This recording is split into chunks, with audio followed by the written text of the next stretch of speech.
Hello दोस्तों, कैसे हैं आप सब? उम्मीद है अच्छे ही होंगे।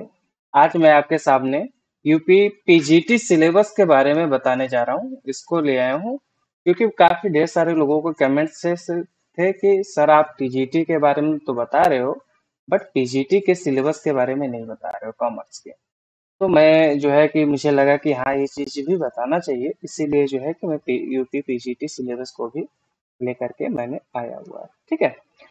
खैर, मैं टीजीटी भी पढ़ाऊंगा और पीजीटी भी पढ़ाऊंगा। कुछ जो है कि सिलेबस कॉमन है तो कॉमन मैं पहले पहले पढ़ा लूंगा, उसके बाद जो है कि जो डिफरेंशिएट होंगे तो अलग अलग जो है कि समय में सारी चीजें कवर करा दूंगा।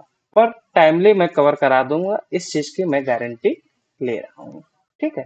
तो बिल्कुल भी नहीं टेंशन लीजिएगा कि आपका सिलेबस कंप्लीट नहीं हो पाएगा।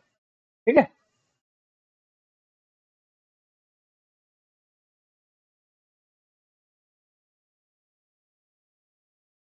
तो यूपी पीजीटी सिलेबस कॉमर्स का 3 सेक्शन में डिवाइड किया गया है। Section A, section B and section C. ठीक है। तो हम सबसे पहले सेक्शन ए के बारे में देखते हैं कि सेक्शन ए के बारे में हमने क्या। सेक्शन ए में आपका आएगा अकाउंटेंसी आएगा। जनरली जो है कि सारी चीजें अकाउंटिंग ही आने वाला है। अकाउंटेंसी का यहाँ मतलब है कि फाइनेंशियल अकाउंटेंसी। ठीक। फाइनेंशियल, है ना। इसमें जैसे कि आपका principle of double entry system, preparation of financial account with adjustment entries, ठीक। Partnership accounting, company accounting, issue of shares, issue of debenture, forfeiture of shares and redemption of shares and debenture. इतनी चीजों के बारे में हम लोगों को पढ़ना है। ठीक है। ये फाइनेंशियल अकाउंटेंसी में हमको पढ़ना है। ठीक। इसमें कुछ जो है कि कुछ क्या मैक्सिमम चीजें आप क्या करेंगे कि जो है कि पीजीटी सिलेबस में भी आपको यह चीजें देखने को मिलेंगी। ठीक। तो दोनों का कॉमन सिलेबस है यहाँ पे। यहाँ पे अब डिफरेंस आता है कॉस्ट अकाउंटिंग में, क्योंकि जो है टीजीटी में कॉस्ट अकाउंटिंग नहीं है बट पीजीटी में कॉस्ट अकाउंटिंग है। कॉस्ट अकाउंटिंग के बारे में हम पढ़ेंगे। कॉस्ट अकाउंटिंग का मतलब क्या हुआ? वैसे तो फाइनेंशियल अकाउंटिंग तो आप जानते ही हैं। कॉस्ट अकाउंट का मतलब क्या हुआ कि जो कोई आप प्रोडक्ट बना रहे हैं उसके कॉस्ट को कैसे मेजर करेंगे।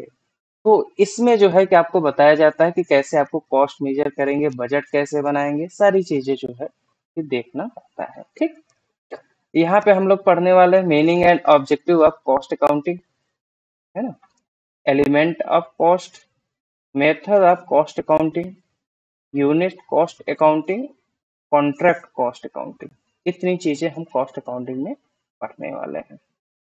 यह 11th 12th में था बट ये जो है बीकॉम का सिलेबस है। यह कहाँ आपको मिलेगा? बीकॉम के सिलेबस में मिलेगा। यह भी मैं इसलिए बताता चलता हूँ ताकि आपको पता रहे कि आपको जो है कि आपने कहाँ पे पढ़ाई की थी इसके बारे में। यह कहाँ है? 11th और 12th में आपको मिलेगा। ठीक है। आपको पता होना चाहिए ना कि आपको कहाँ पे ये चीजें पढ़ी हुई थी, कि हाँ थोड़ा सा यादें धुंधली धुंधली सी लग रही होंगी, तो आपको पता हो जाए कि हाँ आपने कहाँ पे पढ़ा होगा। ठीक है। अब आते हैं हम टैक्स अकाउंटिंग के बारे में, है ना। टैक्स तो सभी पे करते होंगे, कुछ पे करते हैं कुछ नहीं पे करते हैं सब। खैर बेरोजगार हैं तो बेरोजगारी में तो कहाँ टैक्स पे करना पड़ता होगा। ठीक है। तो आगे चल करके जब आप अच्छा खासा कमाएंगे तो आपको टैक्स भी पे करना पड़ेगा, तो उसको टैक्सेशन को जो है गवर्नमेंट लेती है। कौन लेता है? टैक्स कलेक्शन कौन करता है? गवर्नमेंट करती है। तो उस टैक्स कलेक्शन को किस तरह से करना है इस चीज के बारे में हम टैक्स काउंटिंग में पढ़ेंगे। ठीक है। हम यहाँ पे कुछ इंपॉर्टेंट डिफिनीशंस पढ़ेंगे। ठीक। एग्रीकल्चरल इनकम कैसे निकाला जाता है। ठीक।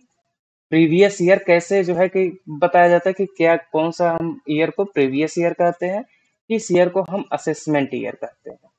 रेजिडेंशियल स्टेटस क्या होता है और टैक्स लाइबिलिटी कैसे बनेगी। इतने चीजों के बारे में हम जानकारी यहाँ पे लेंगे। ठीक है। अब आ जाते हैं management accounting. Management accounting management accounting में हम लोग क्या क्या पढ़ने वाले हैं? Meaning, importance, function, objective of managerial accounting, difference between financial and management accounting. ठीक। इसके बाद आपको बिजनेस फॉरकास्टिंग के बारे में आप पढ़ेंगे कि आपको जो यूटिलिटी सोर्सेस है वो कैसे जो है उसको यूज करना है, उसका एनालिसिस करेंगे और सोर्सेस का पता लगाएंगे आप। फॉरकास्टिंग इंस्ट्रूमेंट के बारे में आप जानेंगे। ठीक। प्रिंसिपल क्या होते हैं बिजनेस फॉरकास्टिंग के, इसके बारे में जानेंगे आप। मैनेजमेंट रिपोर्ट के बारे में आप जानेंगे। रेशियो एनालिसिस के बारे में पढ़ेंगे। ये आपने पढ़ा होगा 11th क्लास में, आपने पढ़ा होगा। ठीक है ना। और यह भी जो है ये लगभग बीकॉम और थोड़ा बहुत कभी कभी एमकॉम में भी सिलेबस में यह दिखता है। तो ये जनरली जो है बीकॉम और एमकॉम से आप कह सकते हैं, एमकॉम से। ठीक।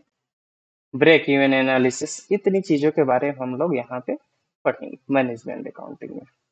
अब आ जाते हैं हम सेक्शन बी के बारे में। सेक्शन बी बी आपका जो है कि बिजनेस के बारे में आपको बताया जाएगा कि आपने बिजनेस में क्या क्या पढ़ना है। आपको क्या क्या पढ़ना है? सबसे पहले इंट्रोडक्शन टू बिजनेस, है ना। इसमें आपको क्या पढ़ना है? कॉन्सेप्ट पढ़ना है, फीचर्स पढ़ना है, ऑब्जेक्टिव पढ़ना है, टाइप्स ऑफ बिजनेस इंटरप्राइजेस पढ़ना है कि जी प्राइवेट क्या होता है, पब्लिक क्या होता है, एनपीओ क्या होता है ना। इस सब चीजों के बारे में आपको यहाँ पे पढ़ना है।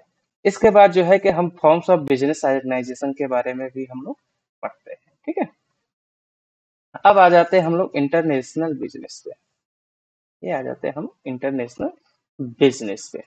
इंटरनेशनल बिजनेस में आपको क्या क्या पढ़ना है कि ट्रेड क्या कहलाता है, ट्रेड डोमेस्टिक ट्रेड क्या कहलाता है, फॉरेन ट्रेड क्या कहलाता है, इंपोर्ट क्या कहलाता है, एक्सपोर्ट क्या कहलाता है। ठीक।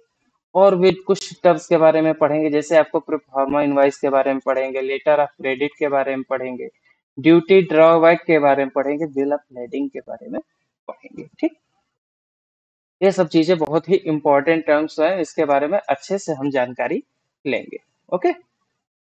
अब आ जाते हैं हम लोग इंटरनेशनल इंस्टीट्यूशंस के बारे में हम लोग पढ़ेंगे और मोड्स ऑफ इंटरनेशनल ट्रेड के बारे में हम लोग पढ़ेंगे। इतनी बातें हम लोग इंटरनेशनल बिजनेस में पढ़ेंगे। ठीक है। अब आ गया आपका बिजनेस मैनेजमेंट। बिजनेस मैनेजमेंट में आपको क्या पढ़ने वाले हैं? अच्छा, ये कहाँ आपको मिलेगा यह भी मैं बता दूं। ये अक्सर अधिकतर जो है कि आपको कहाँ मिलेगा, ये 11th क्लास का, 11th क्लास, ये भी शायद 11th क्लास का ही है पूरा, ये 11th क्लास का सिलेबस है। ठीक है। अब आ जाते हैं हम लोग यहाँ बिजनेस मैनेजमेंट के बारे में। बिजनेस मैनेजमेंट का नेचर क्या है, फंक्शंस क्या है, जैसे प्लानिंग हो गया, ऑर्गेनाइजिंग हो गया, स्टॉकिंग हो गया, कोऑर्डिनेशन हो गया, डायरेक्टिंग हो गया, कंट्रोलिंग हो गया। इन सब चीजों के बारे में हम अच्छे से पढ़ेंगे। ठीक है। इसके बाद इन्वायरमेंटल पॉल्यूशन क्या होता है, ईएमएसईएमई क्या है। इंडस्ट्रीज में तो बहुत चीजें पढ़ी होंगी, लेकिन ईएमएसएमई क्या है इसके बारे में भी पढ़ेंगे। ठीक है। अब कुछ जो है कि थ्योरिस्ट जो है कि मैनेजमेंट की कुछ थ्योरिस्ट हम लोग पढ़ेंगे, जैसे कि एडम स्मिथ की क्या थ्योरी थी, एफ डब्ल्यू टेलर ने क्या बोला था, हेनरी फेल ने क्या बोला था, ये दोनों शायद एक ही है ना, और एल्टन मायर ने क्या बोला था। इन सब चीजों के बारे में थोड़ा सा गहन अध्ययन करेंगे, क्योंकि अक्सर जो है कि पूछ लेता है कि फला डिफिनेशन ये है तो किसने बोल रखा है, ये चीज दिया हुआ है, इस कॉन्सेप्ट को किसने जो है बताया था। ठीक है।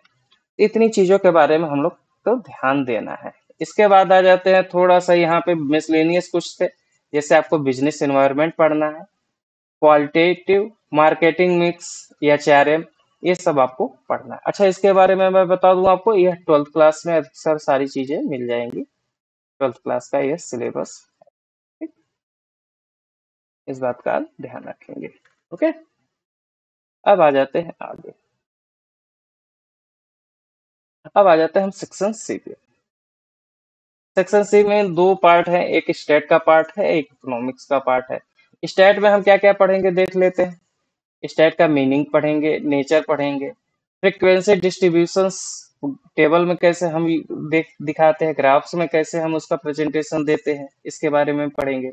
डेटा कलेक्शन पढ़ेंगे, स्टैटिकल मेथड्स कौन कौन से होते हैं उसके बारे में पढ़ेंगे, जैसे मीन्स, मीडियन एंड मोड के बारे में पढ़ेंगे, रेंज के बारे में पढ़ेंगे, स्टैंडर्ड डेविएशन के बारे में पढ़ेंगे। ठीक है।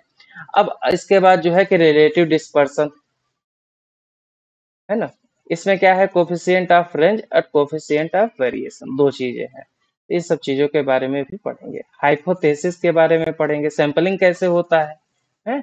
सैंपलिंग होता है कि रैंडम सैंपलिंग है कि 1 by 1 है, कई ढेर सारे हैं सैंपलिंग के, तो वो भी हम पढ़ेंगे।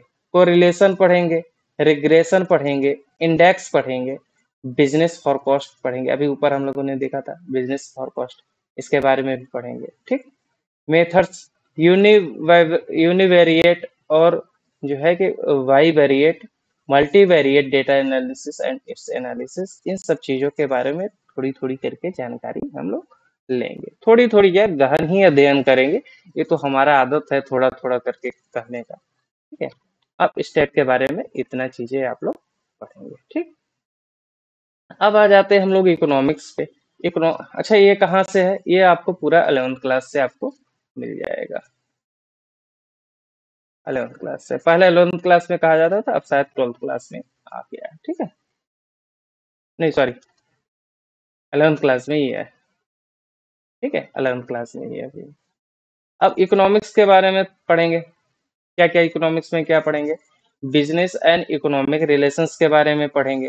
प्रोडक्शन फंक्शन क्या कहलाता है शॉर्ट टर्म में, लॉन्ग रन में, फॉर्म्स ऑफ मार्केट में, परफेक्ट एंड इनपरफेक्ट मार्केट, यह सब जो है कि आपको कहाँ मिलेगा? आपको माइक्रो में मिलेगा। ठीक है, माइक्रो में सब चीजें देखने को मिलेगी। लॉ ऑफ रिटर्न के बारे में पढ़ेंगे, इंडिफरेंस कर्व के बारे में पढ़ेंगे, cost principle and supplementary cost के बारे में पढ़ेंगे हम लोग। ठीक है, एवरेज एंड मार्जिनल कॉस्ट के बारे में पढ़ेंगे। अच्छा, ये लग रहा होगा कॉस्टिंग का पार्ट है, बट यहाँ पे भी कुछ पार्ट्स ऐसे आते हैं जो कि हम लोग इस सब को पढ़ेंगे। ठीक है, इसके बाद बिजनेस साइकिल के बारे में हम लोग पढ़ेंगे। बिजनेस साइकिल किसे कहते हैं? नेशनल इनकम के बारे में पढ़ेंगे।